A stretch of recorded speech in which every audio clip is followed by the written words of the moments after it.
Bonjour à tous. Nous accueillons Éric Brousseau, qui est le directeur scientifique de la chaire, qui est un peu notre trigger, notre horloge de démarrage.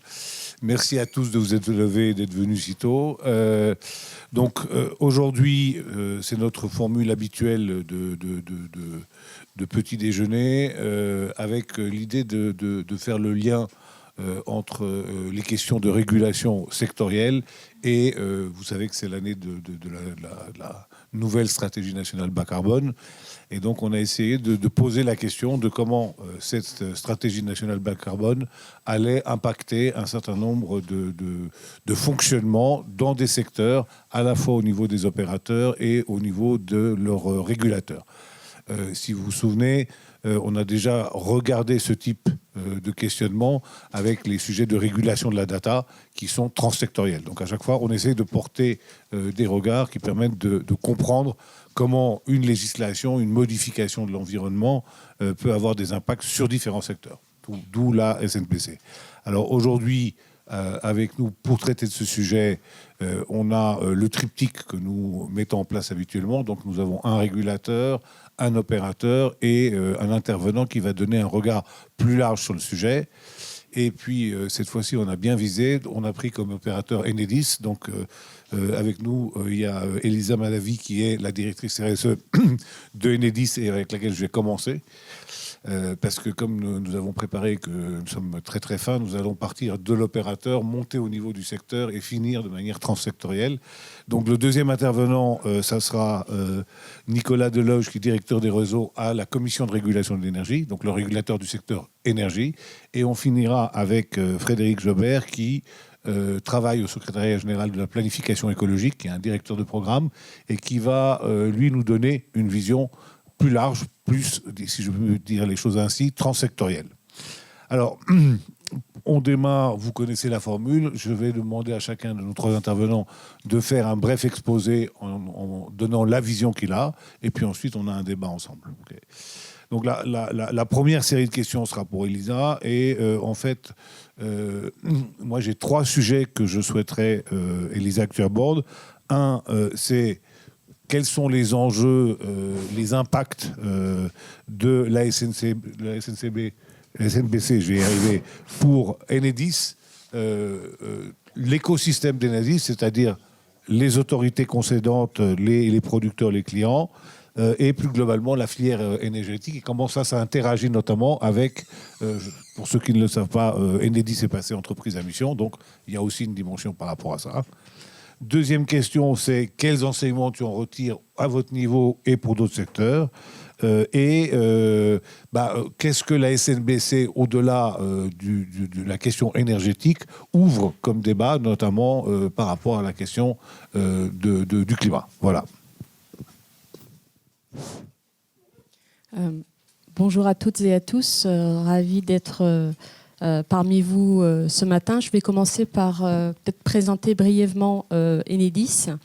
Donc Enedis, c'est le gestionnaire, le principal gestionnaire du réseau de distribution de l'électricité en France. On est une filiale indépendante et détenue à 100% par le groupe EDF. Nous gérons environ 1,4 million de kilomètres de réseau, le plus grand réseau en Europe, un réseau qui ne nous appartient pas parce qu'il appartient aux autorités concédantes.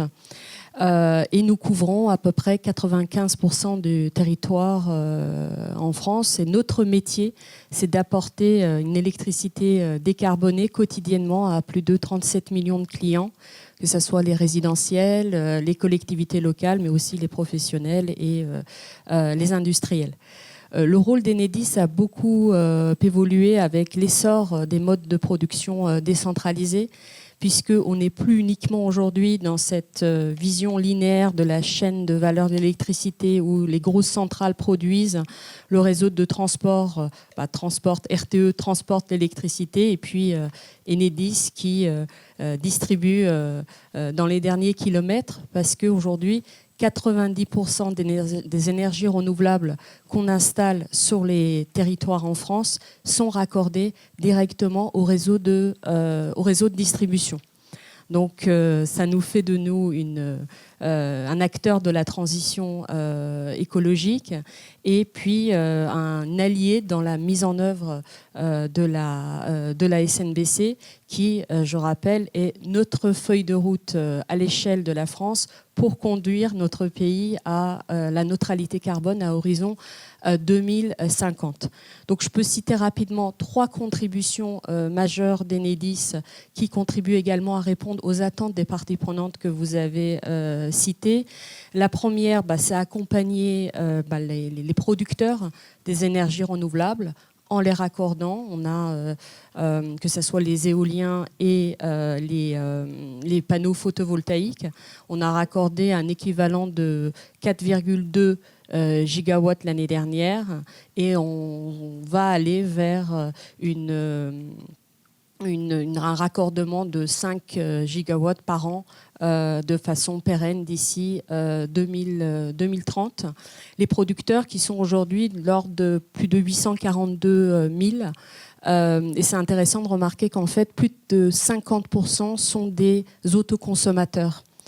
C'est un phénomène qui explose en France, alors pour diverses raisons, des raisons de pouvoir d'achat, peut-être des raisons écologiques, mais en tout cas, c'est aussi le rôle d'Enedis de les accompagner, et ça, on le fait notamment avec les compteurs Linky, ces fameux compteurs verts qui comptent dans les doubles sens. Donc, on compte à la fois la production et la consommation. Et il y a aussi un autre phénomène qui prend de l'ampleur, c'est la mise en place des autoconsommations collectives. Donc là, les collectivités locales aussi sont beaucoup partie prenante en fait de ce procédé. Et là, bon, peut-être on est un peu moins, en termes de chiffres, c'est un peu moins vertigineux parce qu'on est à 330 autoconsommateurs collectifs, mais en fait, autoconsommation collective, mais en fait, quand on regarde par rapport à un an, le chiffre, c'est plus de 220%, quoi. Donc, c'est absolument énorme. La deuxième contribution, c'est vraiment participer aussi à l'électrification des usages. Aujourd'hui, on a certes une électricité très décarbonée, mais il faut savoir que cette électricité ne représente que un quart de la consommation finale de l'énergie en France. Et donc une urgence à électrifier les usages parce que selon certaines prévisions, notamment les prévisions de RTE, pour aller vers la neutralité carbone, on doit être entre 50 et 55%. Et vous voyez bien que on n'y est pas encore aujourd'hui.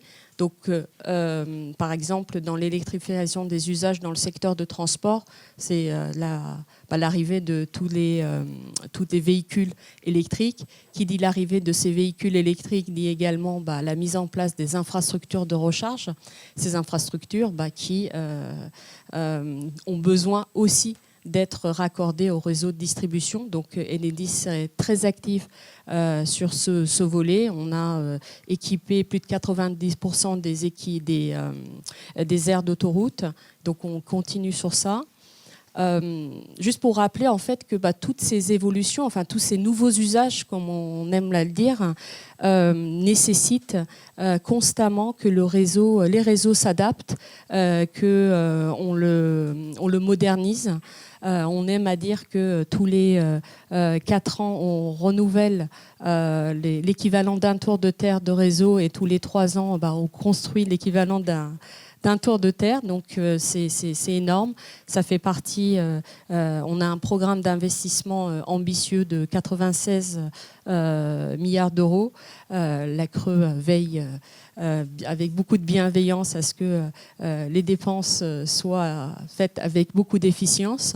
Mais aussi, il faut dire que ça nécessite aussi que le réseau soit de plus en plus numérique et digitalisé. Donc là-dessus, Enedis est en pointe sur ces sujets-là. On a été pendant 2 années premier au classement de Singapore Grid Index, qui est un classement mondial qui compare les opérateurs de réseaux de distribution entre eux à l'échelle mondiale.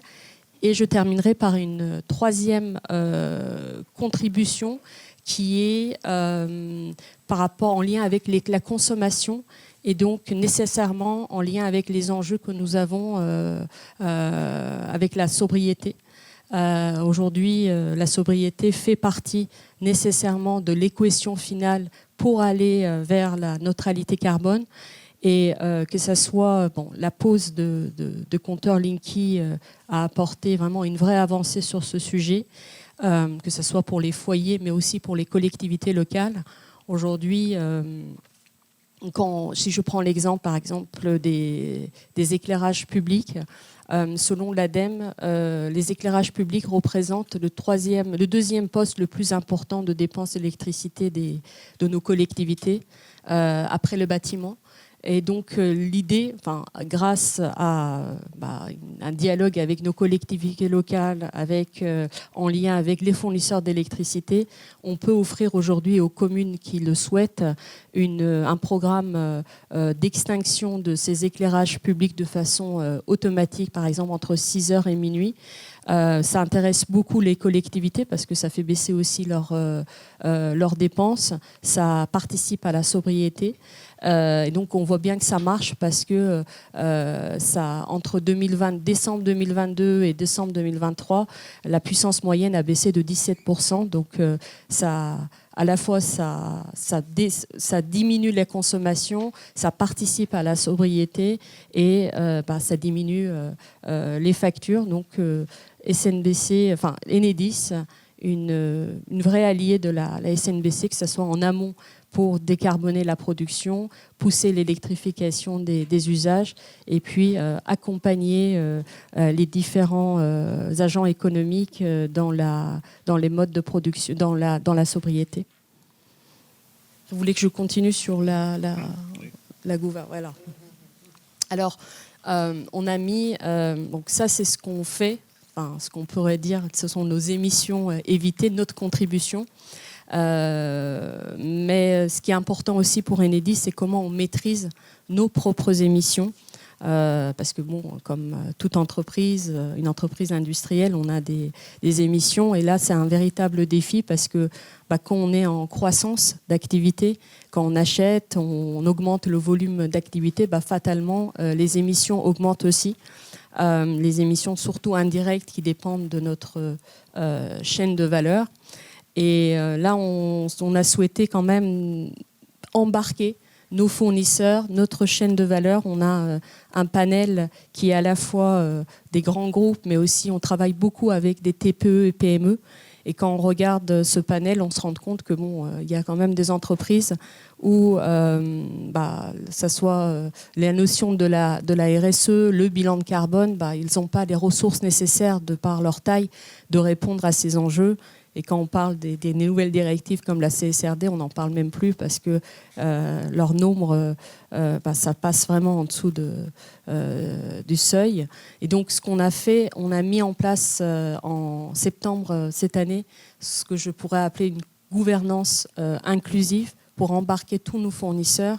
On les a embarqués dans une feuille de route commune, feuille de route RSE pour leur permettre de se décarboner et donc à nous de baisser nos émissions.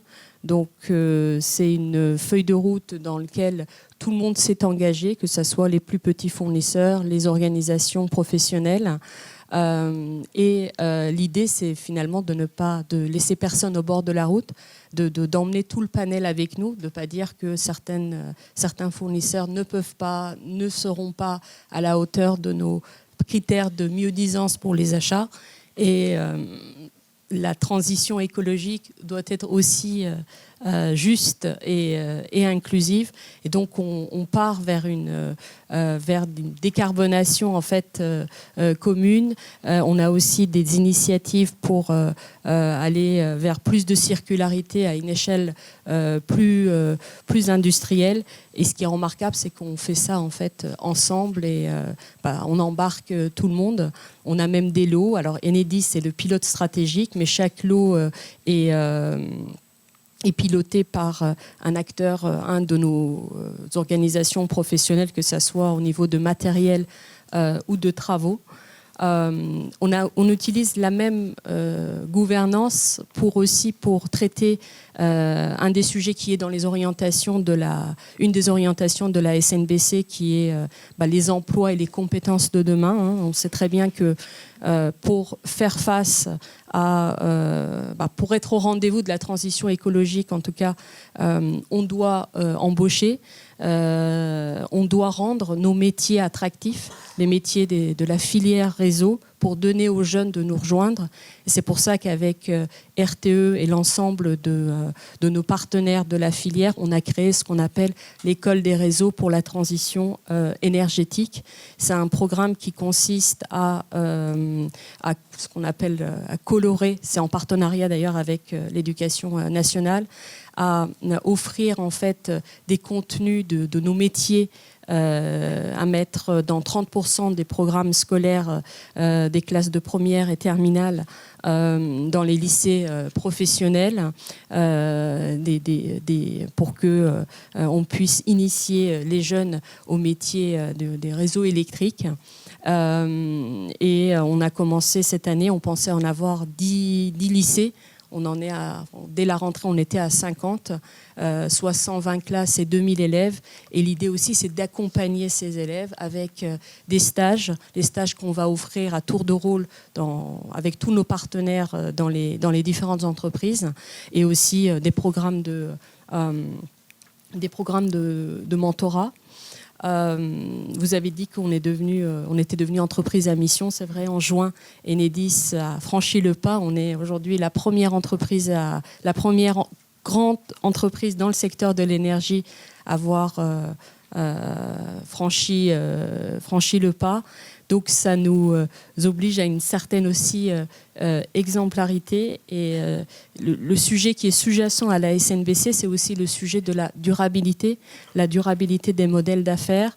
Et là, on voit bien que quand on commence à traiter cette notion, il faut aller au-dessus de la notion de carbone. Et on voit que il faut prendre aussi en compte les enjeux liés à la biodiversité.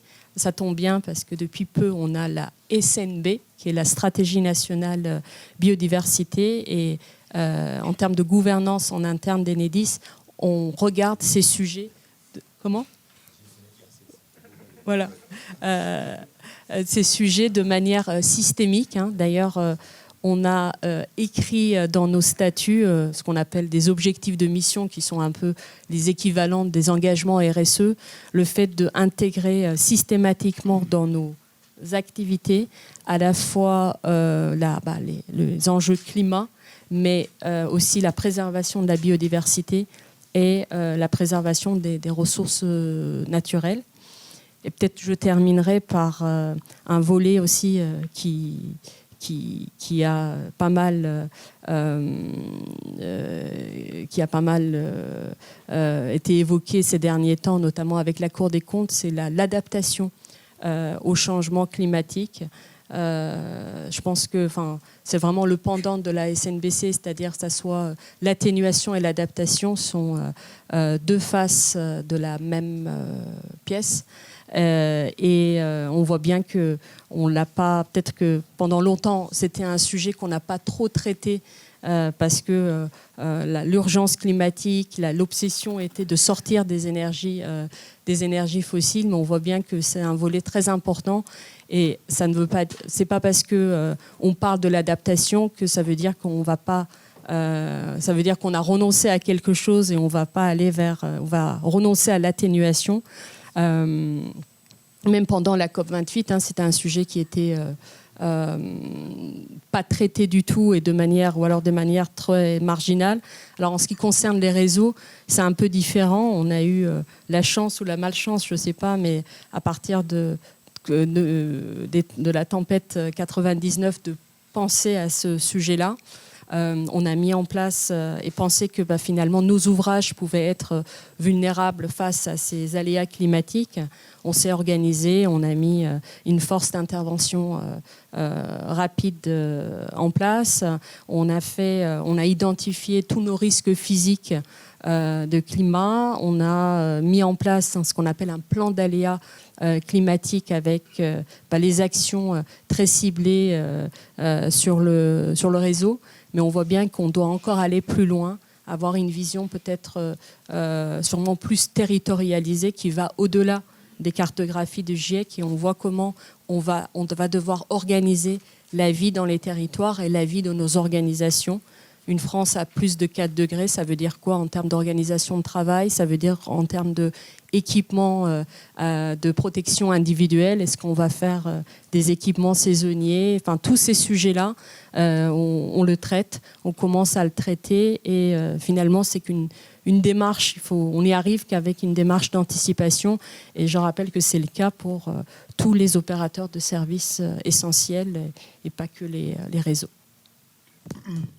Merci beaucoup, Elsa.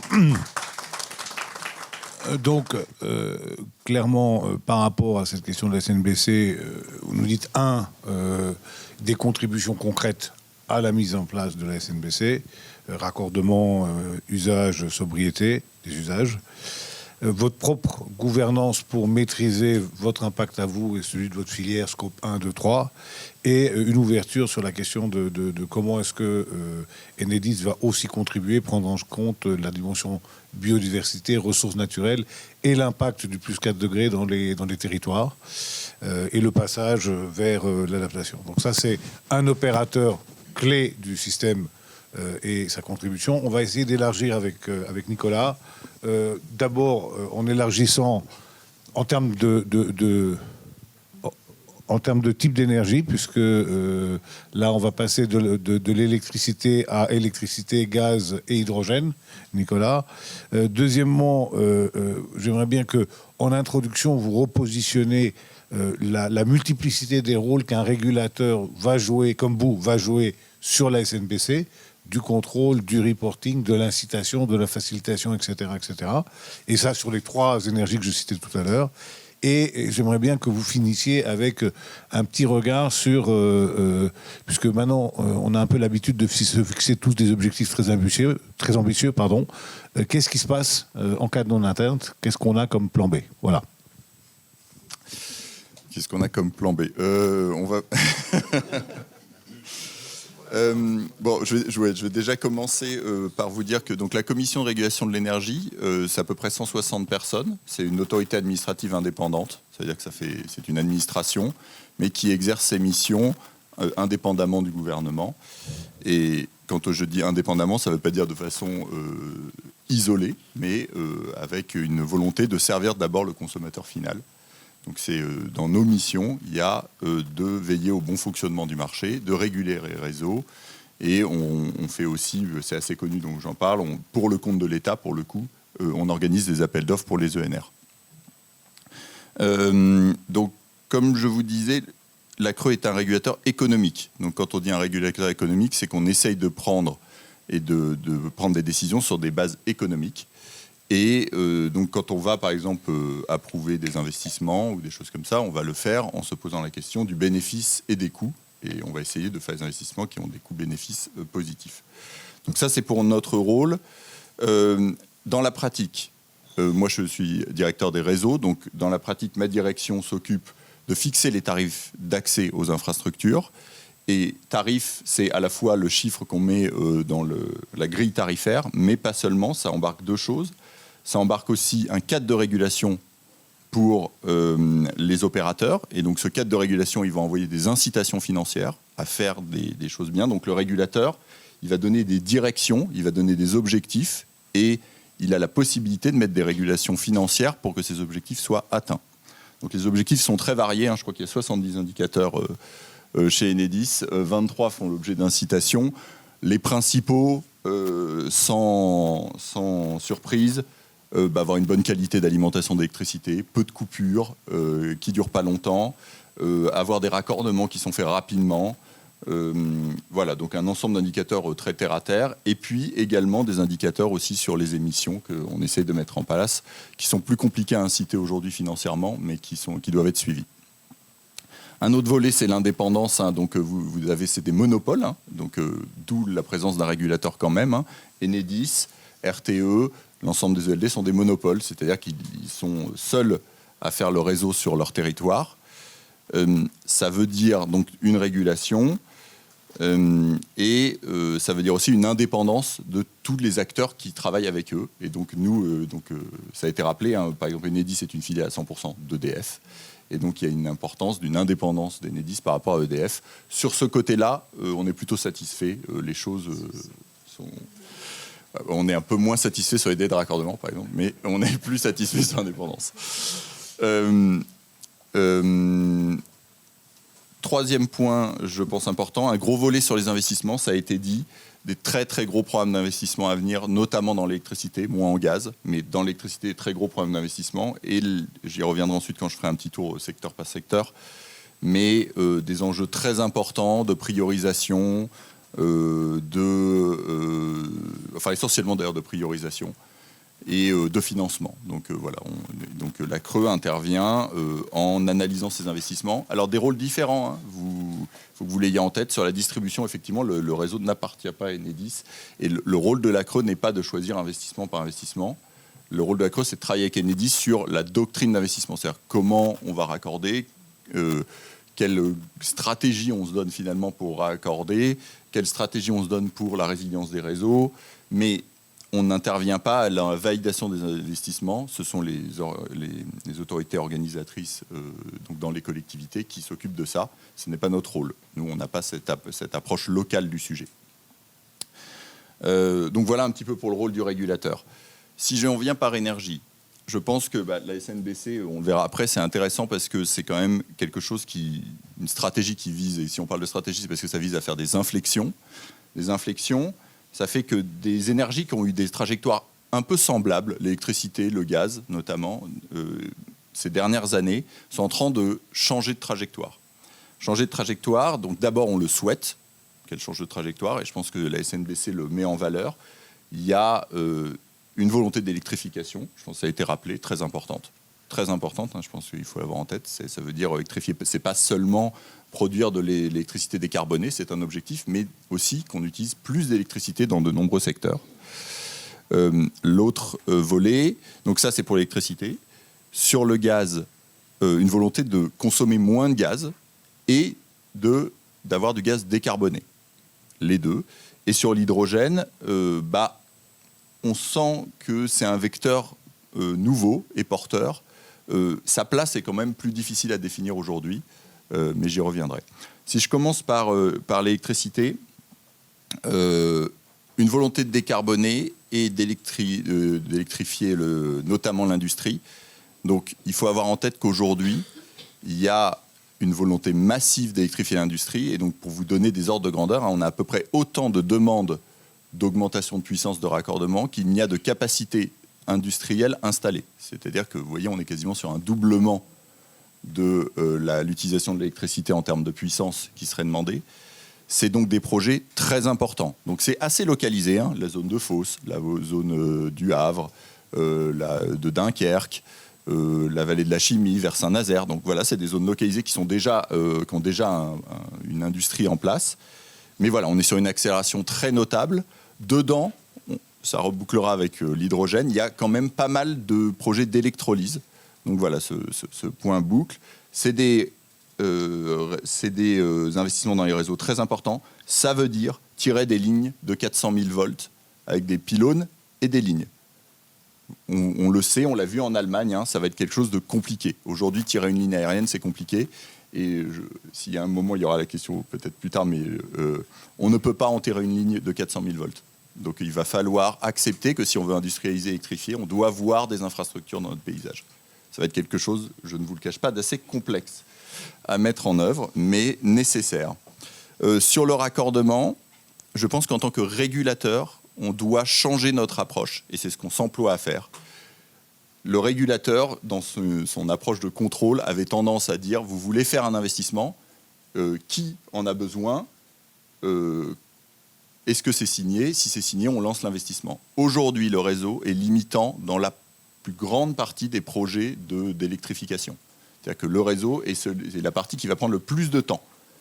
Donc ça nous amène, je vous donne un exemple, hein, sur l'offshore, construire les éoliennes, ça met peut-être 3-4 ans. faire le raccordement, le commander, les autorisations, ça va mettre quasiment 10 ans. Alors, chez Enedis, on est un peu plus préservé, encore que souvent Enedis est dans des zones où le poste de RTE est plus en difficulté. Donc, ça met déjà 5-6 ans pour changer un poste chez RTE. Donc, aujourd'hui, vous pouvez avoir des gens qui veulent installer sur un hangar des panneaux photovoltaïques. Et le renforcement du réseau peut prendre 5 à 6 ans. Donc, il faut voir l'impact que ça a dans toute cette stratégie, finalement. Le réseau est extrêmement important. Et jusqu'à présent, ça commence à changer. Ça a été vu un peu comme une intendance. On fait des projets, puis le réseau suivra. Cette approche-là ne marchera pas pour la suite. Pour le régulateur, ça doit nous réinterroger sur une chose. On ne peut plus attendre que les projets soient signés pour lancer les réseaux. Donc, il faut faire des réseaux en avance, les mutualiser, et ça permettra d'accélérer pour ne pas être en retard par rapport au projet. Ça veut dire qu'on prend des risques, parce que quand vous faites des réseaux et que vous n'avez pas tous les clients signés au bout, vous prenez un risque. Le risque d'avoir des coûts échoués, le risque, donc c'est-à-dire que le réseau ne serve pas, en français, les risques, des risques de vous être placé au mauvais endroit. C'est des choses qu'on a vues avec les ENR. Hein. On a essayé de faire des plans, mais finalement, le réseau n'était pas toujours au bon endroit. Je pense que ce risque, jusqu'à présent, on a été vraiment à l'excès inverse. On a fait du réseau quand c'était vraiment rendu nécessaire. Je pense qu'on doit changer, on doit prendre un peu de risque. Et on verra, peut-être qu'on pourra se tromper. Il y a des incertitudes, mais cette approche-là doit être prise. Donc c'est ce qu'on fait. Hein. À Fos, typiquement, il y a une volonté de faire. Tous les projets n'iront pas au bout. Mais on va quand même renforcer le réseau, parce que s'il n'y a pas le réseau, aucun projet ne démarrera. Donc je pense que c'est ça qu'il faut avoir en tête, une nécessité de prendre un peu davantage de risques en termes de réseau et d'intégrer dans tous les projets le réseau comme un point important. Sur les ENR notamment, donc sur le photovoltaïque terrestre, ce qu'on va essayer de demander, c'est aux porteurs de projets d'être clairs dès le début dans quelle zone ils veulent se mettre. Alors ça embête les porteurs de projets parce qu'ils sont dans des stades préliminaires de leur projet. Mais si on veut être à l'heure, il faut un effort de tout le monde, des réseaux évidemment, dans la vitesse de raccordement, des pouvoirs publics dont je fais partie pour simplifier le fonctionnement, simplifier les autorisations, des porteurs de projets pour accepter que s'ils veulent des projets qui aillent vite, il faut dévoiler ses cartes assez tôt vis-à-vis des réseaux. Donc ça, je pense que c'est un point important. Voilà un peu brossé sur l'électricité des enjeux. Je peux répondre un peu à la dernière question, mais je ne fais pas le plan B, mais pour dire que sur l'électricité, les ambitions sont très fortes, les demandes sont importantes, l'augmentation de la consommation, elle n'est pas visible aujourd'hui. Hein. On le prévoit. Après, tous les scénarios, et je leur fais plusieurs confiance, c'est un peu aussi mon métier, tous les scénarios prévoient une augmentation de l'électrification. C'est quand même très très probable, mais on est quand même à un creux. Hein. Je veux dire, le Covid, la crise, tout ça ont amené plutôt à une baisse de consommation depuis ces dernières années. Mais les projets sont quand même très nombreux.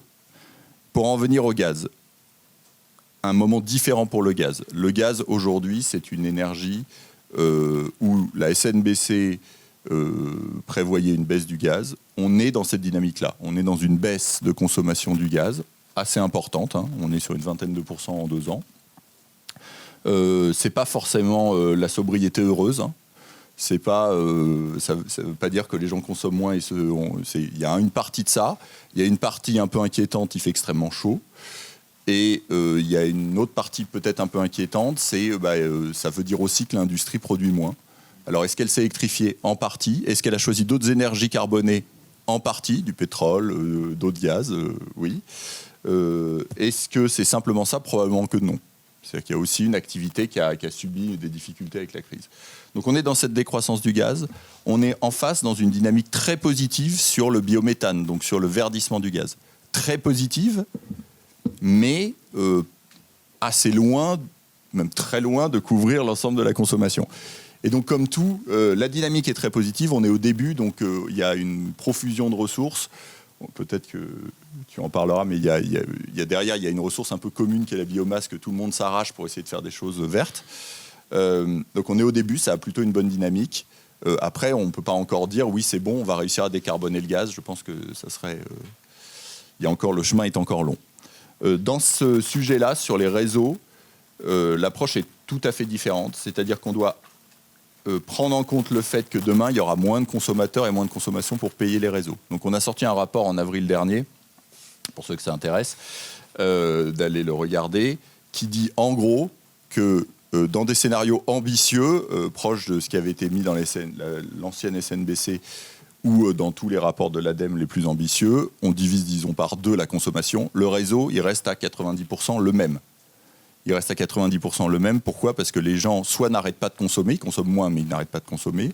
Soit dans une rue, vous en avez 2 qui arrêtent de consommer, les 5 autres n'arrêtent pas. Soit vous avez une zone industrielle, vous avez 3 industriels qui arrêtent et un n'arrête pas. Donc ça veut dire que le réseau reste. Donc globalement, aujourd'hui, ce qu'on voit, c'est on n'attend pas une baisse très importante de la taille des infrastructures de gaz. Ce qui veut dire la faire payer par moins de monde, ce qui veut dire des augmentations de tarifs, ce qui veut dire la question qu'on s'est posée, nous, en faisant les tarifs de gaz, sur comment on répartit la charge de ce réseau dans le temps. Est-ce qu'on n'essaye pas d'en faire payer plus quand il y a plus de consommateurs ?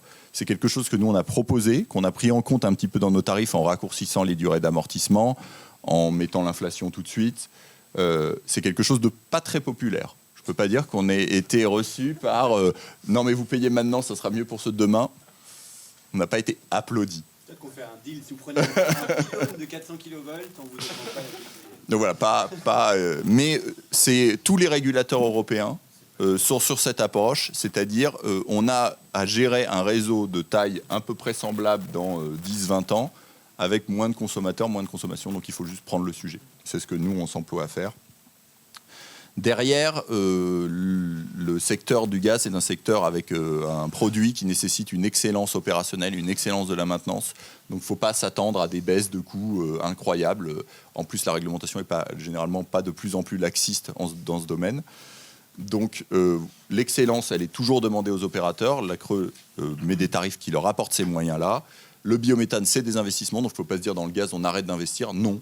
Le verdissement du gaz, c'est investir aussi. Mais le verdissement dans tous les secteurs, c'est investir. Donc il y a une question entre la sobriété et l'investissement. Si on veut être sobre, si on veut décarboner, il va falloir investir. Ça veut dire de l'argent. Et donc ça veut dire aussi se poser la question finalement que tout cet argent, c'est du béton pour faire des choses, c'est de l'acier. Donc voilà, il faut prendre un peu tout ça en compte.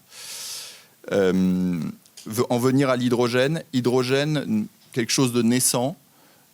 Très très grande incertitude sur la suite. Beaucoup de dynamique, beaucoup de demandes. 2 réflexions de régulateurs. 1, la régulation est souvent confondue avec la subvention. Je pense que ça n'a rien à voir. C'est-à-dire que réguler, c'est mettre un cadre, un accès des tiers, voilà, à chercher des objectifs, vérifier les coûts. Donc c'est ça la régulation. C'est une approche économique. Ça ne vise pas à financer. Et au niveau européen, moi j'ai été frappé de voir que il y a eu beaucoup de discussions sur la régulation comme étant un moyen finalement de développer le réseau d'hydrogène. Non, la régulation ne développe rien. Donc nous, de notre côté régulateur, on dit oui, régulation, ça peut avoir des bénéfices, mais attention, il ne faut pas que la régulation vienne freiner une filière qui est naissante. C'est quand même lourd, une régulation. C'est un régulateur qui regarde, des dossiers à faire, des prévisions à mettre sur la table auxquelles on peut se tromper. Donc ça n'apporte pas une souplesse pareille que l'initiative privée générale sans régulation. Donc faire très attention à ne pas confondre régulation et financement. Et pour l'hydrogène, aujourd'hui, de mon point de vue, le financement, l'aide de l'État ou de l'Europe sera nécessaire. On est dans un système classique de poule et l'œuf, c'est-à-dire qu'il y a une volonté de dire s'il y a des réseaux, ça sera plus simple de développer l'hydrogène, mais dans l'autre sens, les réseaux, on ne va pas mettre des réseaux s'il n'y a pas de producteurs et de consommateurs. Donc en tant que régulateur, il y a aujourd'hui un texte européen qui va prévoir qu'à terme, il y ait des régulations, donc nous, on y travaille. Mais l'objectif, ça sera de faire une régulation adaptée à un monde qui est quand même très différent du gaz. Le gaz, on a pris à un moment, venant de monopole, un système qui s'était développé avec des sources de gaz. On avait trouvé du gaz et on l'a emmené au consommateur. Là, on n'a pas trouvé de l'hydrogène et on n'a pas à l'emmener au consommateur. Donc on est dans un monde quand même un peu différent. Et donc il faut essayer de ne pas trop penser comme le gaz à cette énergie-là. Et si ça ne marche pas, est-ce qu'il y en a un plan B ? Je dois dire qu'en tant que régulateur, pour fixer les tarifs, c'est compliqué de faire des prévisions. parce qu'en fait, il y a un moment, vous avez des coûts, vous les divisez par le nombre de consommateurs et la consommation. Donc, c'est assez compliqué dans la matière de faire des prévisions, parce qu'il y a de très, très fortes incertitudes. Pour les gestionnaires de réseau qu'on suit, c'est quand même un changement de fonctionnement très important. C'est-à-dire que le réseau, c'est quand même essentiellement quelque chose du temps long. Ça met du temps à être construit. C'est des grosses entreprises qui sont très efficaces parce qu'elles ont elles sont extrêmement efficaces. Enedis est le plus gros d'Europe d'ailleurs. Hein, et donc, quand nous on fait des benchmarks d'efficacité pure, comme sur le projet Linky, c'est très efficace. Mais ce sont des grosses machines. Et le futur, il change vite, en fait. En ce moment, il change vraiment vite. Et donc, il y a un vrai enjeu, mais là, je me retourne plutôt vers la gestionnaire de réseau, d'arriver à savoir faire un peu ce stop and go. Oui, l'électrification du véhicule, c'est très à la mode. On y va à fond. Enedis y va à fond. On ne peut pas leur reprocher de ne pas y aller vraiment, d'essayer.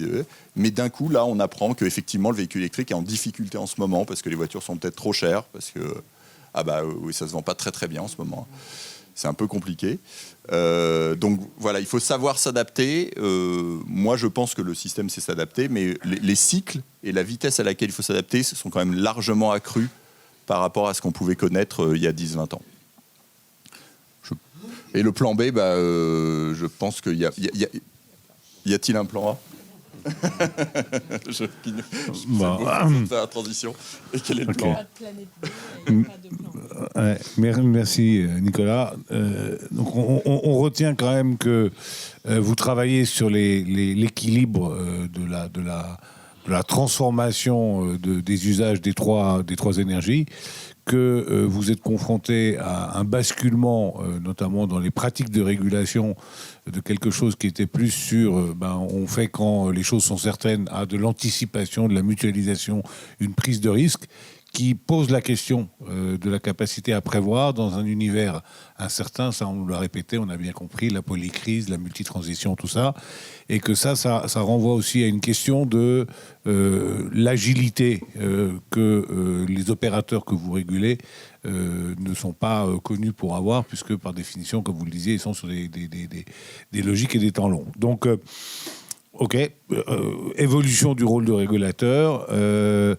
Alors, voilà, maintenant, on va passer à la conception même de cette SNBC et au fait que là, on était au cœur du système avec la question de la régulation et du fonctionnement du secteur énergétique.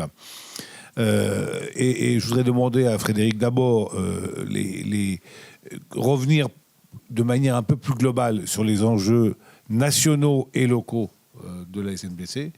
Le fait que ça concerne les secteurs régulés, mais pas que. Ça concerne aussi des secteurs non régulés, la SNBC. Le fait que ça concerne des entreprises, des collectivités locales, les citoyens. Donc voilà, comment l'ensemble des acteurs concernés par la SNBC sont-ils pris en compte dans le travail qui a été fait ?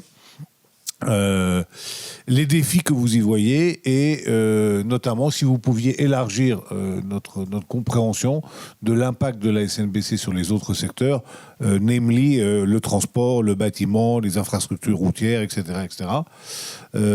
Et cette question que Elisa a commencé à aborder sur basculement de l'atténuation vers l'adaptation. Très bien, merci beaucoup. Bonjour à tous. Et effectivement, je vais essayer de faire le lien entre planification écologique et régulation, parce que comme tu le soulignes, Angelos, la SNBC, vous le savez tous, elle concerne tous les secteurs. C'est par construction, je dirais, de la SNBC. D'ailleurs, la SNB également. Et donc, on a devant nous, en fait, un changement qui est vraiment historique, systémique, de notre technostructure, de nos comportements de consommation, de notre manière de produire, de notre manière de consommer, de notre manière de se déplacer. Donc voilà, tout, il n'y a pas un mouvement dans la vie, un geste quotidien qui ne sera pas concerné demain par la SNBC. Et donc tout l'enjeu, c'est de savoir comment est-ce que tout ça arrive. Et en fait, ce que je vais essayer d'illustrer, c'est qu'on a une tentation permanente en fait, d'utiliser la régulation, y compris dans les secteurs qui ne le sont pas encore, pour que tout ça se produise. Peut-être un mot sur le SGPE pour ceux qui ne le connaissent pas. Donc, le secrétariat général de la planification écologique, il a été créé il y a à peu près 1 an et demi, sous la direction d'Antoine Payon, qui est donc à la fois dans le cabinet du Premier ministre et SGPE. On a une petite équipe d'une vingtaine de personnes. Et pourquoi est-ce qu'on a créé un nouveau machin planifiant dans un écosystème public déjà très riche ? Parce que le constat que l'on fait, c'est qu'on est très fort en France pour faire des stratégies. On a fait une SNBC, on en a même fait 3. On a fait une SNB, Stratégie nationale biodiversité. On a fait plusieurs plans nationaux d'adaptation au changement climatique, les PNAC. On a fait une stratégie nationale d'alimentation, nutrition, climat, une SNANC. Et je vous passe les PPE, je vous passe les SRADET, les SCOT, les PLUI et autres joyeusetés. La TRAC, absolument. Ouais. Non, mais j'en oublie, j'en découvre à peu près chaque mois. Donc je vous encourage évidemment à les lire. Hein. C'est très riche, c'est très intéressant. Néanmoins, on est un petit peu moins fort pour les mettre en œuvre. Donc on met en plus beaucoup de temps. On est très fiers de les mettre en consultation et en concertation. Et donc au bout d'un process de 2 ans et demi, on sort un document Word et PDF de 500 pages. Et on en est tous très contents. Et on se dit quand est-ce qu'on recommence Non, vous rigolez, mais c'est vraiment littéralement ce qui se passe. Hein. Donc notre enjeu à nous, c'est de se dire comment je mets la décision politique à la hauteur de cet enjeu-là, et comment chaque décision que l'on prend, que ce soit un décret, une norme, un projet de loi, elle intègre les conditions, elle intègre les trajectoires, la vision que porte la SNBC, mais en l'occurrence l'ensemble des autres aspects de la planification écologique sur la santé, sur la biodiversité, sur la ressource, etc. Avec un succès d'estime, on ne va pas se mentir à ce stade, mais enfin c'est en tout cas l'esprit dans lequel on travaille, et c'est pour ça qu'on est donc dans les services du Premier ministre, et l'idée est d'instruire la décision politique. Bon. Donc une fois posé, alors je disais que la régulation, c'est notre tentation permanente d'ailleurs, parce qu'en fait le champ lexical de la planification et de la régulation est assez proche finalement. La régulation, c'est, Nicolas l'a bien illustré, c'est aller chercher un optimum technico-économique, c'est travailler dans l'intérêt général et l'intérêt public, c'est quand même donner une vision de long terme, c'est la stabilité, c'est fournir un signal, fournir un cadre dans lequel les acteurs puissent se déployer. Et l'enjeu de la planification, c'est même pour ça qu'on a créé cet outil-là ou ce secrétariat, c'est bien d'arrêter d'être des canards sans tête, entre guillemets, de pouvoir fournir une vision un peu long terme et un cadre de politique publique dans lequel toutes ces stratégies puissent se déployer. Donc c'est vraiment les mêmes mots, c'est la même logique. Bon. Une fois qu'on a posé ce constat un peu général, si je rentre un peu dans la lettre et dans les illustrations. D'abord, et j'irai très vite parce que Nicolas l'a brillamment exposé, il y a clairement un sujet d'infrastructure. La SNBC, c'est soit accélérer des infrastructures qui existent déjà, et c'est le cas de l'électricité, avec toute la question que ça pose sur je ne peux pas réguler de la même manière une infrastructure qui se déploie plutôt qu'une infrastructure que je maintiens, avec la question des risques échoués, des coûts échoués et donc des coûts pour la collectivité. Il y a des infrastructures qui décroissent, et donc comment est-ce que j'organise intelligemment, dans l'intérêt du public, dans un optimum techno-économique, la décroissance de ces infrastructures, parce que c'est un choix que l'on porte et qu'on assume. Et puis il y a des infrastructures que l'on veut créer. Et c'est là où je pense que Nicolas met le doigt sur un sujet intéressant, qui est régulation et financement. C'est vrai qu'on a aussi une tentation naturelle, parce qu'il n'y a pas d'argent nulle part, d'utiliser l'outil de la régulation pour financer. Alors parfois, pour mettre la poussière sous le tapis, je vais prendre l'exemple de l'hydrogène, par exemple. On dit, vous savez, l'hydrogène, en fait, pas de sujet. Il y a un espace économique parce qu'en fait, il y a déjà des outils qui permettent de rendre l'hydrogène compétitif. Il y a la boîte à outils, l'exonération TURP, la compensation carbone, et donc on sort des tas d'outils régulatoires, mais on oublie qu'en fait, là derrière, c'est déjà de l'argent public, en vérité, puisque c'est déjà de la péréquation ou de l'aide budgétaire. Mais donc il y a, pour illustrer un peu ton point, cette tendance de mélanger un peu les sujets et de prendre des outils régulatoires comme en fait des outils de financement. Néanmoins, là où je m'inscris peut-être un petit peu en faux, c'est que si je prends l'exemple du CO2, il faut qu'on développe, une nouvelle infrastructure de captage, stockage, compression, transport, stockage à longue durée de CO2. L'enjeu dans la stratégie bas carbone, alors ça dépend des scénarios, etc. Alors c'est entre 8 et 15, voire 20, si je prends les scénarios de l'Union européenne, mégatonnes de CO2. Donc c'est pas du tout négligeable par an en flux. C'est pas du tout négligeable. Et ce réseau aujourd'hui, il n'existe pas. Et la question, c'est vraiment la poule et l'œuf. C'est-à-dire comment est-ce qu'on engage un acteur industriel à se dire oui, d'accord, j'investis moi dans mon usine et je m'appuie, j'inscris dans ma stratégie sur les 20 prochaines années de faire de la captage et du stockage de CO2, sachant que j'ai absolument aucune idée à combien je vais payer le transport et le stockage de CO2, et que Total est ravi de me faire une offre demain, mais enfin dans 5 ans, bizarrement, le prix va prendre 10%, et puis 10% l'année suivante, etc. Donc tout le monde a peur que Total leur fasse les poches, etc. Donc il y a quand même un enjeu de donner un signal prix, et donc de réguler pour attirer la demande et du coup attirer les infrastructures, bref, pour créer une filière, quoi. Donc voilà, il y a ce sujet-là. Donc la question des infrastructures sur laquelle Nicolas a largement exposé. Deux, la question de l'accès aux ressources. Et l'exemple de la biomasse est le bon. Planifier, ça veut dire faire attention que je dirais, les conséquences de nos trajectoires sont cohérentes en termes de production d'une ressource et de consommation de cette ressource. En l'occurrence, dans le cas de la biomasse, lorsqu'on fait la somme des consommations de biomasse sous toutes ses formes, soit sous bioénergie, de stockage de carbone, de biomatériaux, et notre capacité à la produire, compte tenu que la France ne va pas gagner en taille et que la photosynthèse va arrêter la photosynthèse, et bien quand on fait la somme des mégatonnes qu'on produit, des mégatonnes qu'on brûle ou qu'on transforme en matériaux, et bien ça boucle pas, on croise les skis comme on dit. Et donc il s'agit d'une part bien sûr se donner les moyens de produire le plus possible de biomasse ou de maintenir notre capacité de production de biomasse, d'où le ZAN, d'où la question des pratiques agricoles, d'où la question du renouvellement forestier, etc. Et puis travailler sur réduire, limiter, réguler la consommation de biomasse et l'orienter vers les secteurs qui en ont le plus besoin. C'est-à-dire s'assurer qu'on a un merit order, un ordre de mérite d'usage de cette biomasse. Donc c'est ce qu'on a fait, on était très fiers de nous.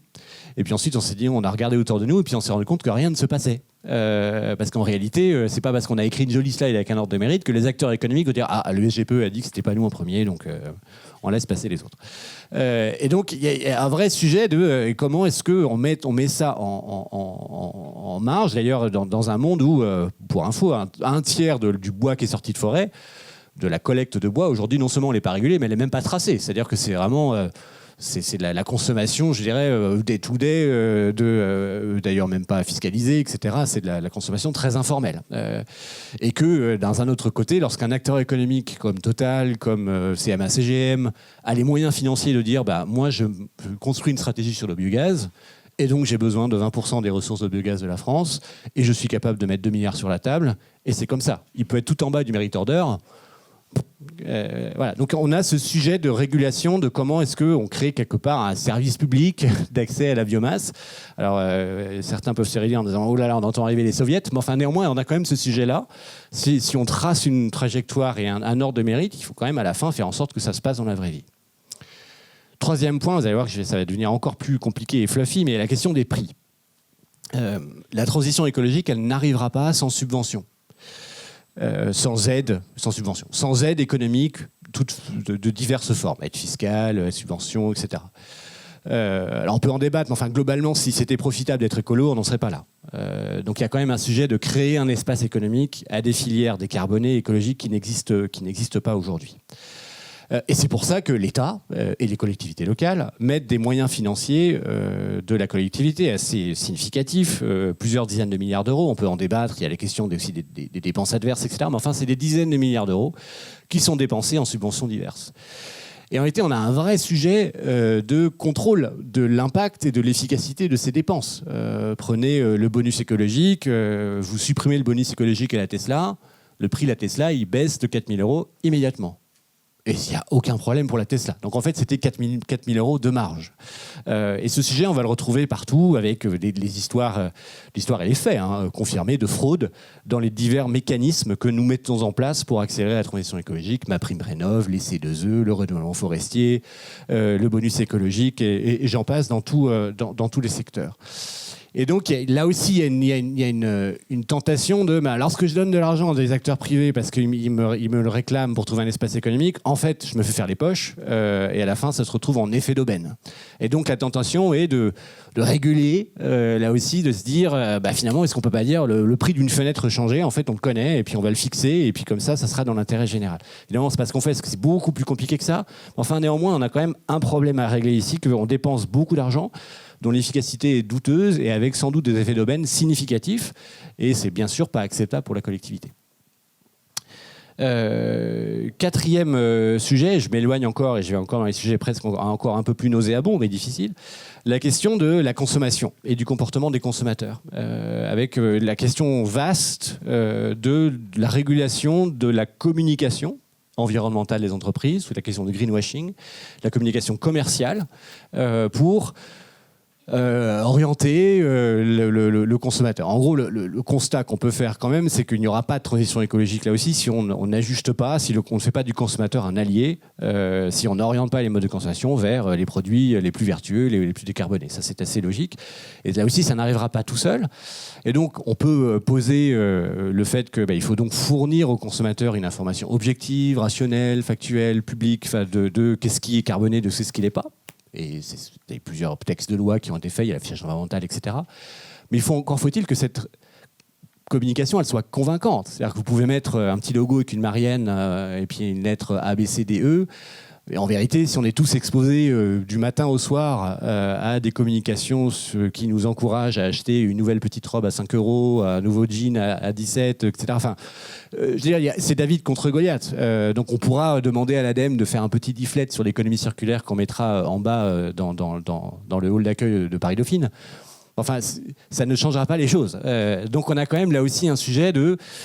Comment j'arrive à réguler la publicité et la communication commerciale? Bien sûr, c'est pas les soviets, bien sûr que non. Mais il y a quand même cette question qui est un peu vertigineuse et très difficile, qu'il faut qu'on arrive à adresser et qu'on n'arrive même pas à ouvrir en fait, en réalité aujourd'hui, parce qu'il y a un principe qui est tout à fait défendable, hein, de liberté d'entreprendre, de commercer et de communiquer.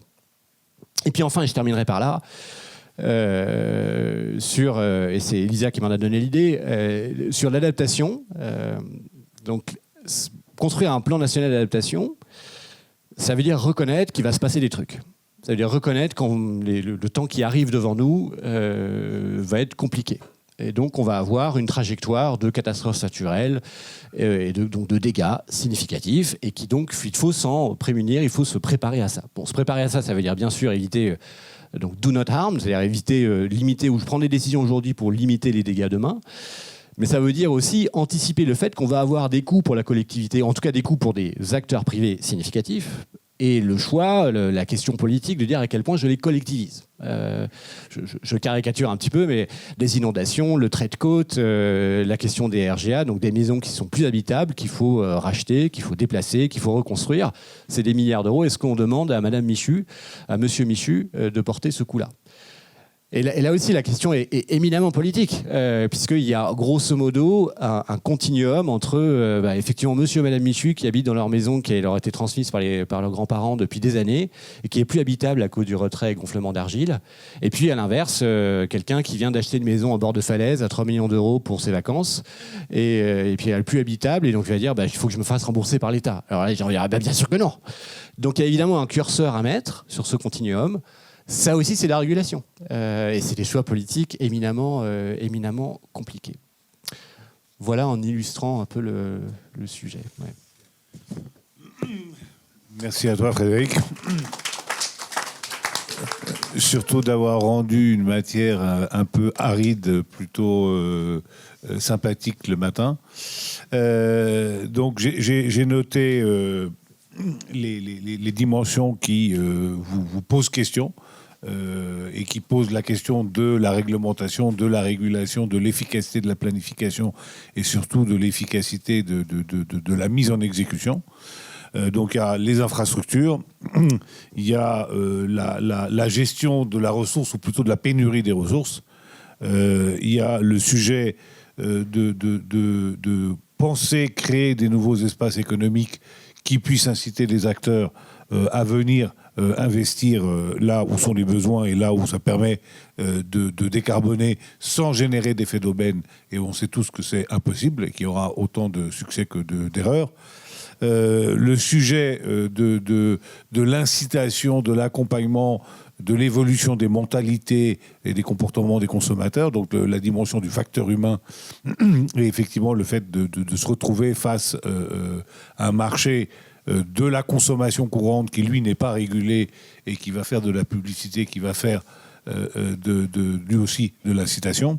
Et cette dernière question qui est que, oui, c'est bien de parler d'adaptation, mais le coût de l'adaptation est à peu près inchiffrable et donc ça va être très difficile de voir comment est-ce qu'on répartit, on va dire, cette misère. Voilà.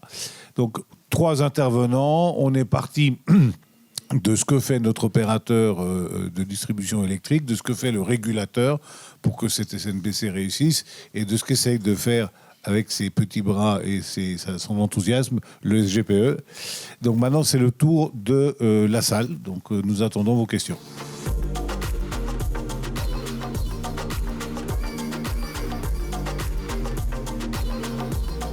Dominique Chauvin, prospectiviste. Bon, j'ai 3 commentaires. Je vais essayer d'être bref. Je vais commencer par Enedis pour suivre l'ordre que vous avez proposé. Vous avez indiqué trois axes, hein, mais il y en a un 4e qui est la transversalité entre ces 3 axes.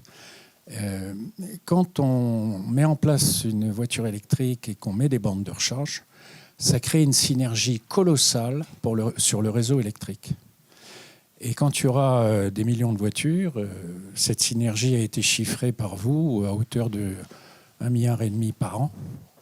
Et la question fondamentale, c'est que cette synergie-là, qui a été connue dès l'origine, en fin de compte, et qui a été le vrai moteur, en fin de compte, de développement du VE, la question, c'est pourquoi est-ce que cette marge n'est pas ventilée sur toute la chaîne, puisqu'elle a été créée, en fin de compte, par le conducteur, par la voiture, par le constructeur automobile. Et la R5 qui va sortir va être bidirectionnelle au mois de septembre, alors que cette marge, sous prétexte que c'est Enedis qui connecte, c'est Enedis qui récupère la marge. Voilà déjà un premier moteur de transition. Le deuxième... Alors, juste, on va prendre une par une les questions. Elisa ? Je vais essayer de voir si j'ai bien compris, mais clairement, oui, il y a ces 3 axes que j'ai évoqués, ils sont tous liés les uns aux autres. C'est-à-dire qu'en termes de capacité de réseau, comment le réseau s'adapte, et là pour le coup en termes de capacité, de flexibilité, de l'équilibre, l'offre et la demande, c'est vraiment une vraie casse-tête aussi pour nous, hein. Donc on y travaille. Bon, ça a été dit, c'est vraiment une énorme révolution pour les réseaux, le fait de, évidemment, termes de bornes de recharge électrique, les autoconsommateurs, les producteurs, les consommations, les éclairages publics. Donc, d'où cette nécessité qu'on devra s'adapter en fait à ces nouveaux usages. Enfin, c'est vraiment, il faut poser les mots, hein, nouveaux usages. Et d'ailleurs, on a un plan de développement de réseau qu'on a mis en place. Il y a quelques années, on parlait de l'urbanisme en parlant de systèmes d'information, des interconnexions. Il faut savoir que aujourd'hui, c'est la même chose pour nous, avec cette difficulté aussi de comment prévoir avec les producteurs, pareil, qui n'ont pas forcément le plan très bien précis. On ne sait pas, est-ce que ça va être une extension de réseau, est-ce que ça va être une nouvelle construction de réseau. Donc oui, le défi, et je suis d'accord avec vous, le défi est immense en fait. Vous m'avez mal compris parce que... Je peux répondre à l'autre partie. Avec cette marge colossale, il n'y a plus de problème de la poule et l'œuf. Il y a un axe prospectif qui incite à développer ça parce que il y a un gain pour la collectivité, pour vous, pour Enedis. Donc là, dans ce cas-là, la stratégie est très claire. Non, enfin, pour être très clair, aujourd'hui, quand quelqu'un veut installer une borne de recharge, la collectivité la prend massivement en charge. Aujourd'hui, les réseaux, vous avez ce qu'on appelle des réfactions, c'est un peu technique, mais quand vous voulez raccorder une borne haute puissance, le réseau est payé par la collectivité, pas par le demandeur, pas par le porteur de projet qui va facturer. Donc je pense que il faut avoir en tête que nous, collectivités, on est en train de payer pour avoir des bornes de recharge. Donc je ne peux pas dire, enfin je pense que c'est impropre de dire que Enedis récupérerait une marge. Ce n'est pas le cas. Aujourd'hui, des acteurs privés, pour la plupart, ont des facilités parce que ça fait partie de notre stratégie de développer le véhicule électrique. Donc la collectivité y participe. Alors, est-ce que la collectivité s'y retrouvera au bout en termes de réseau? Pour l'instant, quand même, soyons assez quand même terre à terre, mettre des bornes de recharge rapide dans des endroits paumés sur l'autoroute, ça coûte très cher au réseau. Donc est-ce qu'on s'y retrouvera au bout? Peut-être. Est-ce qu'on va dire la flexibilité que ça apporte, on s'y retrouvera? Peut-être. C'est franchement pas le sujet principal. Le sujet principal, c'est de s'y retrouver en termes de carbone. C'est pas est-ce qu'on va s'y retrouver en termes de performance du réseau. Moi, je pense pas que ça va apporter quelque chose de si incroyable au réseau, ni négatif ni positif, hein. Je veux dire, je pense que le réseau est capable de gérer ça et que le vrai avantage du véhicule électrique, c'est la décarbonation. Ça n'apportera pas de très gros plus au réseau, ni de très gros moins. Par contre, aujourd'hui, c'est très subventionné. Quand vous voulez mettre une borne électrique, que vous soyez un particulier ou quand j'y subventionné, c'est pas par l'État, c'est par la collectivité des consommateurs d'électricité. Quand vous voulez mettre une borne chez vous ou sur une autoroute, il y a une grosse partie du coût du raccordement qui est pris en compte par la collectivité. Deuxième question, puis après on passera... La deuxième question, elle est sur les énergies que vous avez mentionnées. Il y a une énergie qui n'est jamais citée, qui est en dessous des radars, c'est la chaleur décarbonée. Et cette chaleur décarbonée, elle a une importance assez incroyable parce qu'elle va permettre de libérer un peu de biomasse. Et ça, c'est le sujet des pompes à chaleur haute température. Qui connaît dans cette salle les pompes à chaleur haute température ? C'était de la prospective il y a 3 ans, aujourd'hui c'est commercial. Le président de la République a parlé des pompes à chaleur, mais il n'a pas parlé des pompes à chaleur haute température. Or ça, c'est un élément majeur, de même que le stockage de la chaleur. Et la question, c'est ? La question, c'est pourquoi on oublie, dans la SNBC, qui n'existe pas encore, en fait, cet élément fondamental. Le troisième point, il est sur les contresens. Car dans le tableau un peu catastrophique que vous avez présenté de la poule et de l'œuf, il y a des contresens. Et parmi les contresens, il est dommage, grave, de financer des choses qui sont contre-productives. Le meilleur exemple que je vais citer, et je vais être très bref, c'est le CCS, le Carbon Capture and Storage, qui n'a aucun sens et qui est un contresens prospectif, alors qu'il vaudrait mieux déplacer ces investissements pour créer une nouvelle filière industrielle qui va nous servir pour des millénaires, là, juste qui va être le CCU, c'est-à-dire la transformation du carbone en carburant de synthèse, en kérosène et en substitut au pétrole. Juste moi, je ne suis pas là pour animer un débat avec des opinions. Donc la question, je suis désolé, mais ce débat est fondamental. Très bien, mais c'est et pas il n'a pas eu lieu. Non, mais la question. Et la stratégie le sait. Okay. Pourquoi le débat n'a pas eu lieu ? D'accord. Frédéric ? Donc il n'y a pas de complot, hein, le débat il a lieu. Donc sur la question de la première question sur la chaleur décarbonée. Il y a effectivement 2 grandes sources de chaleur non décarbonée, c'est les packs et les packs haute température et la géothermie. Donc elles font partie de la stratégie. La DGE travaille aujourd'hui à réorienter tout un tas de dispositifs d'aide et d'AAP pour je dirais, limiter l'accès à la biomasse industrielle et favoriser le développement des pompes à chaleur. Y compris, c'est la même chose sur la question des réseaux de chaleur et donc toute la question de comment est-ce qu'on déploie le fonds chaleur. Et en ce moment étudié pour aujourd'hui le fonds chaleur, c'est 85% de la biomasse pour faire simple. Il y a un peu de NR thermique, il y a un peu de solaire thermique par exemple, et ça n'est pas cohérent avec la question de notre bouclage biomasse. Donc il faut réorienter ce curseur-là et on y travaille. Voilà. Et sur la question du CCS et du CCU, donc le débat il a lieu dans les différents groupes de travail SNBC. Plusieurs personnes viennent nous voir. Là, il y a différents sujets autour du CCS qui est du coup je vais reboucler avec la question de la réglementation et de la régulation. C'est véritablement un cauchemar régulatoire en fait pour construire ça. Ne serait-ce que je prends le seul exemple de une molécule de CO2 est plus ou moins valorisée selon qu'elle est biogénique ou elle l'est pas. Sauf qu'à la fin, dans une sortie de cimenterie, toute molécule de CO2 se ressemble. Donc en fait, la régulation aujourd'hui nous contraint à dimensionner un outil industriel pour ne traiter que la part biogénique des fumées de CO2 qui sortent de la cimenterie, et donc quelque part à sous-dimensionner l'outil industriel. Vous avez d'autres sujets autour de à partir de quand est-ce que une compagnie aérienne ou un transporteur de navire peut utiliser ce carburant-là. Et donc la réglementation européenne aujourd'hui dit ça sera considéré comme décarboné jusqu'à 2040. Mais donc aujourd'hui, je suis obligé d'investir pour me dire qu'en fait, dans 15 ans, je mettrai mon truc à la poubelle. Donc bizarrement, ça n'arrive pas. Donc on a ces questions-là. Qui ne dépendent pas que de nous, parce que c'est aussi c'est les règlements RED 3, la question de la Commission européenne, il faut qu'on s'en dépatouille. Mais le sujet est clairement, c'est un outil de la SNBC, c'est très clair. Un commentaire, vous avez demandé pourquoi un se développe plus que l'autre. Il faut avoir en tête qu'aujourd'hui, il y a de la demande. C'est-à-dire qu'il y a des gens, notamment des projets dans le nord de l'Europe, en mer, qui cherchent du CO2. Et de l'autre côté, vous avez des gens qui ont du CO2. Donc pour reparler à des bases un peu économiques, pourquoi on parle beaucoup d'infrastructures de CO2 et ça me permet de dire que nous, c'est quelque chose qu'on voyait très derrière l'hydrogène.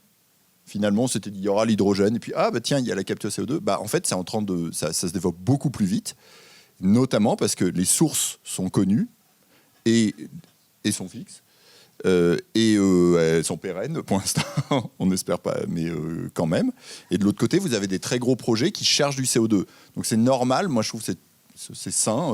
Il y a toute une filière qui cherche à se poser la question, est-ce qu'on peut transporter ce CO2 de celui qui en a vers celui qui, entre guillemets, en demande. Donc je pense que c'est quelque chose d'assez naturel et ce n'est pas une volonté extrêmement marquée de développer cette approche-là plutôt qu'une autre. Merci. Bonjour, Marie-Claire Février à l'appareil. Je suis mayonnaise. Le sous-sol appartient à l'État, tout le sous-sol. Je suis au-dessus, je suis propriétaire du terrain au-dessus de la première mine d'or d'Europe, au moins d'Europe. Vous le savez bien, c'est la Lucette. C'est sur la carte du monde des giserets, des minerais. Voilà. Je voudrais savoir, Monsieur Jobert, vous êtes dans le service, un des services du Premier ministre, vous êtes bien au courant du problème des ressources pour la réindustrialisation en France. Comment vous comptez financer tout ce que vous venez de dire ? J'ai entendu votre voisin dire ce sera financé par les collectivités. Moi, je ne suis pas Madame Michu, je suis Madame Février. Comment comptez-vous financer tout ceci ? Madame Michu, en France, n'a plus d'argent. Il y a 3 000 milliards, je viens de voir ça il y a 2 semaines, il y a 3 000 milliards à rembourser de dettes. Okay. Comment comptez-vous financer tout ça ? Ok. Alors, juste, si vous me permettez, pour les prochaines questions, on va répondre à vous, madame. En fait, on ne va pas résoudre le problème de la politique française, la place de la France dans l'Europe, la gestion de la dette et tous les débats politiques. Nous, là, on est en train de parler de la SNBC. Donc, si vous voulez bien, on va mettre les questions sur la SNBC et sur comment des opérateurs, des régulateurs, des planificateurs peuvent essayer de mettre en place la SNBC et viser vers la décarbonation de la France. Frédéric, je te laisse faire une réponse. Non, mais la question que pose madame, elle est tout à fait légitime. C'est-à-dire qu'effectivement, lorsqu'on fait la somme de tous les investissements, on se dit, voilà, je lis la SNBC, puis à chaque fois qu'il y a un changement, je mets un chiffre en face. Et puis je fais la somme à la fin, et effectivement, c'est des dizaines et des centaines de milliards d'euros qu'on ne peut pas demander à nous tous de payer à la fin de faire un chèque. Bon, donc il faut trouver les moyens régulatoires pour que tout ça arrive de manière juste, coordonnée, pragmatique. Je vais prendre l'exemple du financement de l'électrification des poids lourds. Donc là, alors, en fait, c'est un exemple d'intervention à 2 niveaux. D'une part, parce que c'est une illustration de ce que Nicolas disait tout à l'heure, sur le fait qu'il faut qu'on arrive à vivre dans l'incertitude. Il y a 3 ans, on disait que les poids lourds électrifiés, ce sera des poids lourds à hydrogène, bien sûr, parce que c'est des poids lourds à longue distance. Et puis aujourd'hui, les transporteurs nous disent, mais non, bien sûr que non, c'est les batteries. Et puis d'autres nous disent, c'est encore le biogène. Donc on a ce sujet à essayer de ne pas mettre tous nos œufs dans le même panier, d'essayer de pousser le développement technologique. Je mets ça de côté en supposant qu'on ait une technologie. Lorsque je fais la somme de combien ça coûte un poids lourd électrique, soit en CAPEX plus en delta de TCO, d'OPEX, ça fait de l'ordre, pour tenir nos objectifs à 2030, de l'ordre de 10 milliards d'euros de surcoût. Bon. 10 milliards d'euros au total, jusqu'à 2030, donc je suis juste sur le début de la courbe. 10 milliards d'euros, si vous demandez en gros aux transporteurs, c'est-à-dire aux propriétaires de ces camions de le payer, c'est à peu près l'ensemble de leur profit. Donc en gros, vous mettez la filière par terre. Maintenant, si vous rapprochez ces 10 milliards d'euros, non pas au profit des transporteurs, mais à l'ensemble du coût du transport de marchandises en France, en gros à leur chiffre d'affaires, et donc au coût de ceux qui commandent le transport, à Amazon, à l'ensemble des... Alors là, ça devient de l'ordre du pourcent. C'est logique, le profit est assez faible. Et puis si vous oubliez encore plus le bouchon et vous dites en fait ces 10 milliards d'euros, si je les rapporte non pas au coût du transport mais au coût des marchandises transportées, c'est-à-dire la part du coût du transport dans la bagnole que j'achète, dans le jean que j'achète, etc. Alors là, c'est de l'ordre du millième de pourcent. Donc d'où l'intérêt de la régulation, c'est-à-dire quel outil fiscal, quel outil réglementaire, quel outil je mets en place pour collectiviser, péréquer le coût au maximum pour qu'il soit le plus, je dirais, indolore pour l'ensemble de la collectivité. C'est ça les discussions qu'il faut avoir. Ok, merci. Donc la réponse de Frédéric consiste à dire D'abord, il faut pouvoir trouver quelles sont les technologies sur lesquelles on va investir, et on a des incertitudes. À supposer qu'on ait trouvé les technologies et qu'on n'ait pas à en financer plusieurs, on va évaluer le coût total de la transformation du système. Et dans ce cas-là, il ne faut pas le faire peser au dernier utilisateur de la solution, mais il faut remonter sur l'ensemble de la chaîne de valeur et l'ensemble de la supply chain. Et je comprends qu'il y a un sous-jacent qui est également le fait de commencer à intégrer ce qu'on appelle positivement maintenant les externalités et les valeurs tutélaires. Oui. Tu voulais une question ? Oui, et puis il faut ajouter que l'économie de ces systèmes est en train d'évoluer. C'est-à-dire, on a parlé de la voiture électrique. La voiture électrique, elle consomme de l'énergie, mais elle la stocke aussi, donc ça permet de lisser la demande. Ça permet de lisser, en fait, et ça a un impact sur les infrastructures de réseau. C'est la même chose. Lorsqu'on parle de l'hydrogène, qu'est-ce que c'est l'hydrogène ? En fait, ce qu'on oublie tout le temps, c'est que c'est avant tout une technologie de stockage de l'énergie électrique. Ce n'est pas une source d'énergie supplémentaire. C'est l'énergie électrique, quand on n'en a pas besoin, on la transforme en hydrogène, et quand on en a besoin, on utilise cet hydrogène pour reproduire de l'électricité pour faire fonctionner les moteurs électriques, si je ne me trompe pas. Et donc, avec d'ailleurs un très mauvais rendement au passage, sur le plan purement énergétique, mais c'est effectivement très efficace parce que ça permet de répondre à des usages pour lesquels, par exemple, il n'y a pas encore, il n'y a pas de batterie. Voilà. Et puis, par ailleurs, l'usage de l'électricité généralisée, par exemple, dans la mobilité, ça génère des tensions sur d'autres ressources. Là, on retrouve les histoires de biodiversité, etc., puisqu'on a besoin de terres rares, de métaux, etc. Donc en fait, on est en train de transformer complètement nos systèmes, notre base technologique, ça a été dit. Et il y a beaucoup d'incertitudes, parce que les technologies nouvelles qui doivent être développées sont pas matures, les niveaux des investissements sont pas clairs, etc., etc. Et donc, c'est vrai que la mise en œuvre des politiques publiques, par définition, elle est très compliquée, et que le régulateur, lui, est obligé effectivement d'expérimenter, d'observer les expérimentations. Et finalement, c'est là que son rôle est probablement le plus important. C'est-à-dire que comme lui, il est proche des secteurs, il comprend l'économie des secteurs. Voilà. Pardon. Ouais. C'est quoi la question ? Moi, j'ai oublié de poser une question. Ah bon ? Alors, pas d'opinion, s'il vous plaît, les questions ? Bonjour et merci pour vos interventions, c'était passionnant. Laure Tillement, directrice juridique adjointe Enedis. Monsieur a parlé de la mise en œuvre des politiques publiques, on a parlé beaucoup de la SNBC, et donc précisément, moi en tant que juriste, je souhaitais savoir si on allait avoir par exemple un projet de loi pour la mise en œuvre de cette planification. Merci. Alors, c'est la question qu'on me pose le plus souvent et à laquelle je suis bien en même à chaque fois de répondre. Donc je vais vous faire la même réponse insatisfaisante que je fais à chaque fois, et je vous demande à l'avance de me pardonner. Donc je ne sais pas. La difficulté, c'est que mettre un texte, c'est facile de mettre un texte au Parlement avec un aspect programmatique. Ça peut d'ailleurs faire parfois plaisir à des ministres, confère le projet d'orientation agricole, par exemple. On ne sait pas du tout ce qu'il en sort. Et en fait, la vraie difficulté, c'est qu'on se retrouve en fait à la fin du processus parlementaire avec un volet programmatique qui n'est pas cohérent avec la SNBC, parce qu'il n'y a plus d'éolien terrestre, parce qu'il n'y a plus ci, il n'y a plus ça, etc. Donc, alors, je reconnais que c'est une vraie question, là aussi vertigineuse sur notre processus démocratique, mais au fond, la question, elle est là. On sait qu'il nous faut plus de renouvelables, et donc, qu'est-ce qui est plus important ? Est-ce qu'il faut l'inscrire dans la loi, sachant que c'est quand même déjà à peu près le cas ? Ou est-ce qu'il faut surtout travailler à nous donner les moyens pour le faire le plus vite possible et dans l'intérêt du public et de manière que ça soit la plus juste et la plus, je dirais, respectueuse de l'ensemble de nos contraintes. Et on est plutôt là-dessus, compte tenu du contexte. Voilà. Et je m'excuse à l'avance du côté insatisfaisant de ma réponse. Merci. Est-ce qu'il y a d'autres questions ? Monsieur ? Bonjour, Christophe Bonnery, Association des économistes de l'énergie.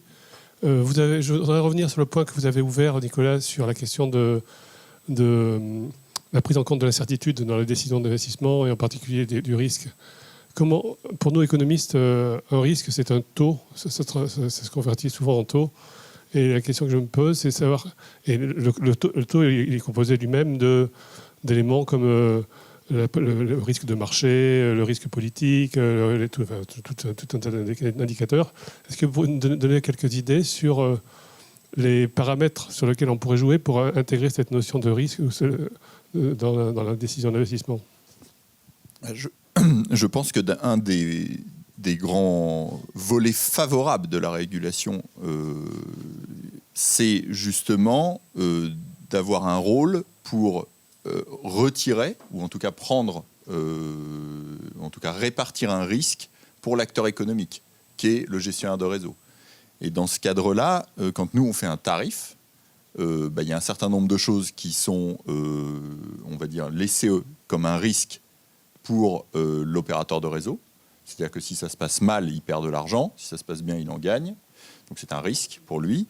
Et il y a un certain nombre d'autres choses où le cadre de régulation qu'on met en œuvre prévoit que ça sera les tarifs de réseau qui paieront, donc la collectivité. Et donc ce risque-là, il est reporté sur la collectivité en général, donc dans les tarifs de réseau.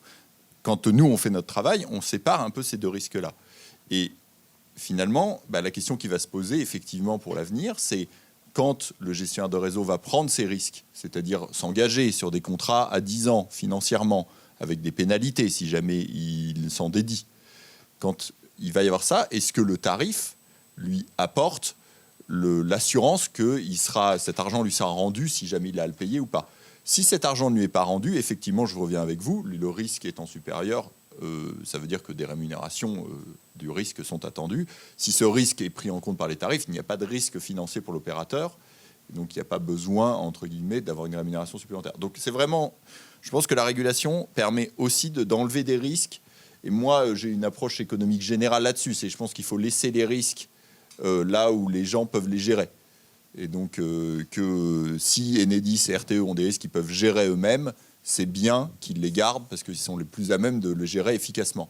Quand c'est des risques qu'ils ne peuvent pas gérer sur la politique ou des choses comme ça, ce n'est pas forcément une très bonne idée de leur laisser parce qu'ils ne savent pas forcément les gérer efficacement. Ils n'ont pas de levier et de choses comme ça. Merci. On a 2 dernières questions et après on arrêtera. Oui, bonjour, merci beaucoup. Hugo Talbot, consultant chez Oxera. Je vais rebondir sur la question du risque parce que c'est intéressant. Étant donné les incertitudes aujourd'hui sur quelles futures technologies seront les plus à même de nous aider dans la décarbonation de l'économie, de mettre en œuvre la transition énergétique plus généralement, il y a énormément d'incertitudes et en plus de ça, il y a tout un tas d'effets interactions entre réseaux, entre producteurs, entre consommateurs, où on ne sait pas vraiment quelles technologies vont être adoptées et lesquelles vont sortir un peu les vainqueurs, si je puis dire, de l'incertitude générale d'aujourd'hui. Mais du coup, sur l'allocation du risque, est-ce que finalement, une partie de ces risques ne sont pas des purs risques business que les entreprises sont tout à fait à même de prendre pour elles, et tous les actifs échoués qui pourront, dans 20 ans, 10 ans, 20 ans, qui naîtront de la fin de l'évolution de la période d'aujourd'hui, est-ce qu'ils ne sont pas à même de prendre à leur charge ces coûts échoués sans avoir à ce que l'État, sans qu'on ait à ce que l'État ou la régulation les alloue à la collectivité? On peut peut-être en prendre pour nous une part, mais quelle est la bonne part à allouer aux entreprises parce que c'est un risque business, et quelle est la bonne part à allouer aux collectivités parce que c'est un risque que nous, on décide de prendre collectivement pour la transition énergétique? La question à plusieurs milliards. Non, mais j'ai une réponse un peu simple à ça, mais qui est l'acteur privé, il prend les risques qu'il veut prendre. C'est-à-dire que il y a un moment, si vous voulez quelque chose et que le secteur privé ne s'en saisit pas, c'est que ce que vous lui proposez ne lui suffit pas. Est-ce que c'est à cause des risques? Est-ce que c'est la rentabilité? Est-ce que c'est le pays? Enfin, effectivement, il y a des risques, il y a plein de risques, mais l'acteur économique qui n'y va pas, c'est pas juste qu'il est flemmard. Je n'y crois pas du tout. Donc, c'est que le cadre ne lui va pas. Donc effectivement, la régulation, ça peut permettre, dans un cadre qui ne va pas aux acteurs privés, de ne pas dire « non mais je sors l'acteur privé, au revoir, tu ne veux pas le faire, c'est l'État qui va tout faire ». Mais non, je te mets quelque chose, effectivement, c'est l'entre-deux que vous évoquez, où tu n'y vas pas parce que franchement, tu n'as aucune confiance dans le fait que les consommateurs ici vont se développer, parce que ça dépend de plein de décisions politiques. je mets une protection contre ce risque et puis après, fais ton métier d'infrastructure et tout ça. Pour les opérateurs régulés, c'est quand même différent. Hein. Eux, ils ont par nature, leur chiffre d'affaires est fixé par leurs tarifs, donc leur capacité de prendre eux-mêmes des risques est quand même assez limitée par le cadre en lui-même.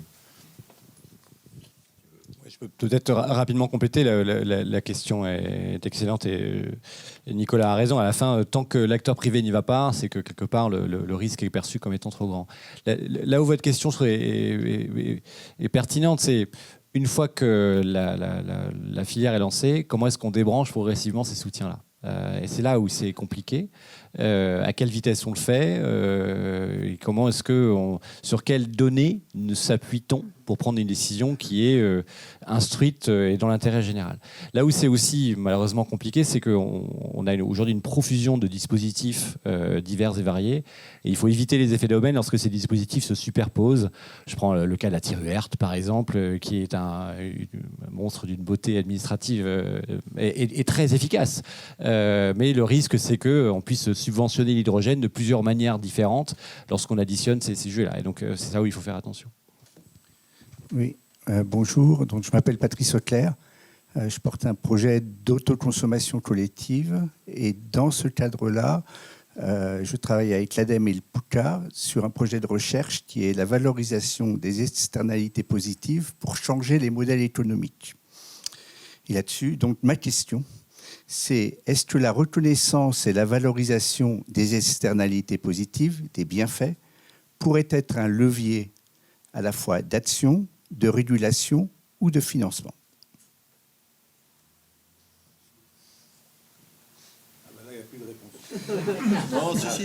Non, mais quand même un point sur notamment tous les tarifs d'achat de gaz, par exemple de biométhane. C'est pas le prix du gaz fossile, hein. C'est largement au-dessus. On est à 25 pour le gaz fossile, 100 pour les tarifs de rachat, même voire un peu plus. Il y a quand même la reconnaissance par le paiement par l'État, hein, des externalités positives que ça peut avoir dans ce domaine-là. C'est-à-dire que ça décarbone, mais il y a aussi ça aide aussi au développement dans les territoires de l'agriculture. Donc tout ça fait un groupe et amène la décision politique à dire je suis prêt à mettre de l'argent de l'État là-dessus et plutôt pas là-dessus. Et donc il y a des filières qui demandent de l'aide de l'État où l'État dit non, parce qu'il y voit probablement moins d'externalités positives en plus juste de l'énergie par rapport à d'autres où il y en a plus. Donc je pense que c'est quand même pris en compte. Et après, sur l'autoconsommation, je crois, il n'est pas sorti, mais il y en a déjà eu un, je crois. Il y a un appel d'offres autoconsommation qui a eu lieu. Donc voilà, je pense que ça vise à faire ça. Après, il n'y a pas de... Ok, merci. On est arrivé un peu au bout de l'exercice. Il y a des questions qui ne sont pas résolues. Il y a des incertitudes qui ont beaucoup de sens.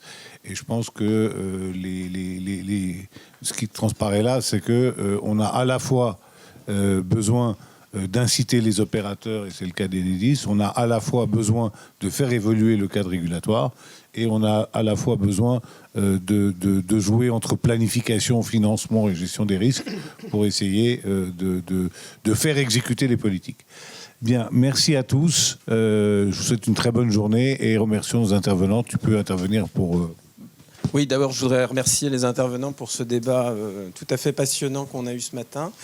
Le prochain petit déjeuner de la chaire aura lieu le 6 juin prochain. Et on a parlé des questions de comportement des ménages, en fait. On abordera ces questions de comportement des ménages dans le cadre général des politiques publiques, en fait. Comment essayer de le prévoir, de l'anticiper, puisque effectivement il faut changer les comportements souvent, et les ménages ne se comportent pas toujours comme on l'avait prévu, ou en tous les cas dans le sens dans lequel on avait conçu les mécanismes d'incitation. Donc on évoquera ces problèmes-là le 6 juin. Le 31 mai, donc quelques jours avant, on aura un colloque qui est aussi un peu relié au thème de ce matin, qui est un colloque sur l'économie circulaire et sa régulation. En France, l'économie circulaire repose beaucoup sur le fonctionnement d'objets non pas non identifiés, mais que beaucoup de gens ne connaissent pas, qui sont les éco-organismes. Il y a en ce moment en fait une réflexion des pouvoirs publics sur la régulation des éco-organismes et d'une manière plus générale sur l'organisation de l'économie circulaire, et on organisera un débat dans la matinée du 31 mai prochain autour de ces questions-là. Voilà, merci beaucoup, merci encore aux intervenants et merci au public.